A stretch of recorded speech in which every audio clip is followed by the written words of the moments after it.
The first time I saw Daniel, he was standing on his porch with a mug of coffee, looking out at the street as though he was searching for something familiar in a world that had changed too much. I had just moved into Maplewood Lane, a quiet suburban neighborhood with leafy sidewalks and homes that seemed to breathe stories of generations past. I wasn't expecting much when I moved here. Honestly, it wasn't by choice, it was necessity. Through losing my job in the city and going through the painful unraveling of a long-term relationship, I needed a fresh start. My aunt had left me her small house on this street, and though it needed work, it was all I had. That morning, I was juggling a paper bag of groceries, my phone, and my house keys. My clumsy nature didn't help, and of course, the bag tore right at the bottom.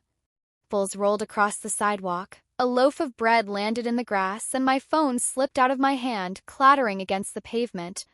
I muttered under my breath, trying to scoop everything up before my eggs followed gravity. That's when I heard footsteps behind me. "Let me help you with that," a calm voice said. I turned and saw him, Daniel. He crouched down beside me, his hands steady and gentle as he reached for an apple that had rolled near the curb. There was something reassuring about the way he moved, like he was used to helping without making it feel like pity. "Thanks," I said, brushing my hair out of my face. "I guess I should learn how to double bag groceries." He chuckled. "Or just not carry everything at once. But then again, I've done the same thing more times than I can count." We gathered the items together, and before I knew it, he was carrying the bag for me up to my porch. "That was kind of you," I said as I unlocked the door.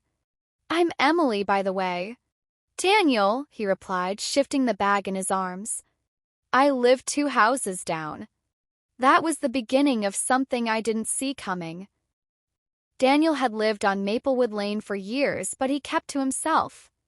Neighbors whispered that he had been through a lot, something about losing his wife young and raising a son on his own, though I never pressed him for details. What I did notice was that he was steady, kind, and carried a quiet strength that felt rare. Over the weeks, we began to bump into each other more often. At first, it was simple things, me struggling to carry a ladder while fixing a gutter, him offering to help. Him mowing his lawn, then casually mowing the edge of mine, too. Little by little, the silence of my new life began filling with conversations. One Saturday, as I was painting the front door a cheerful blue, Daniel walked by holding a toolbox.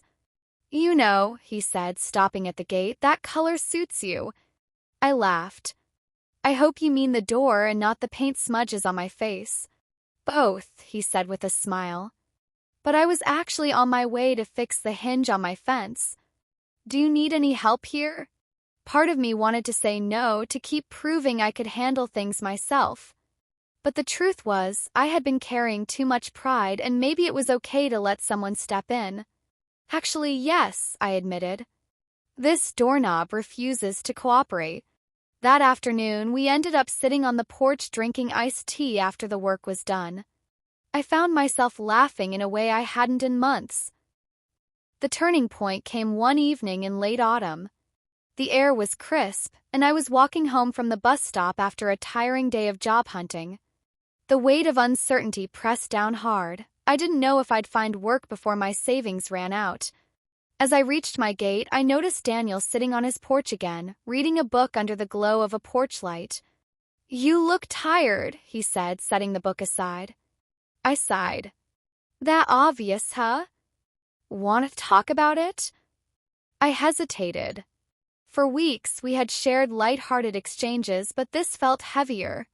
Still, something about his calmness made me open up. "I lost my job months ago," I confessed.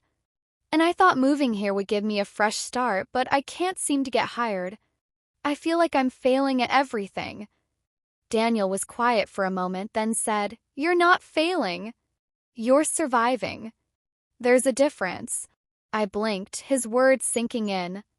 "You know," he continued, "when my wife passed, I thought I'd never find my footing again. But then I realized sometimes life strips us down so we can rebuild with stronger foundations." His honesty caught me off guard. I had only heard whispers of his past, but now, sitting across from him, I saw the weight he carried and the resilience that had kept him standing. That night, something shifted between us. We weren't just neighbors anymore, we were two people quietly holding each other up in the storm. Over the months, my life began piecing itself back together.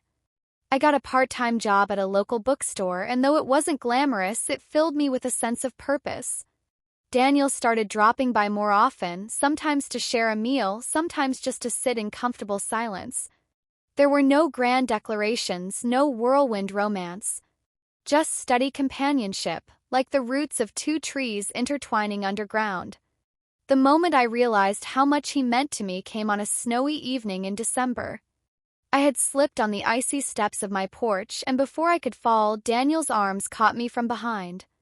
"You okay?" he asked, concern flooding his voice. My heart pounded, not from the fall, but from the sudden realization that I felt safe in his presence.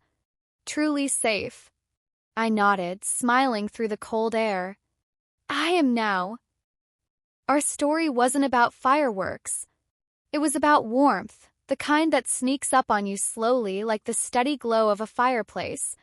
Looking back, it all started with something as small as a dropped grocery bag. But sometimes that's all it takes. One small moment, one simple kindness, and everything begins to change. Daniel didn't just step up behind me that day. He stepped into my life. And together we began building something real.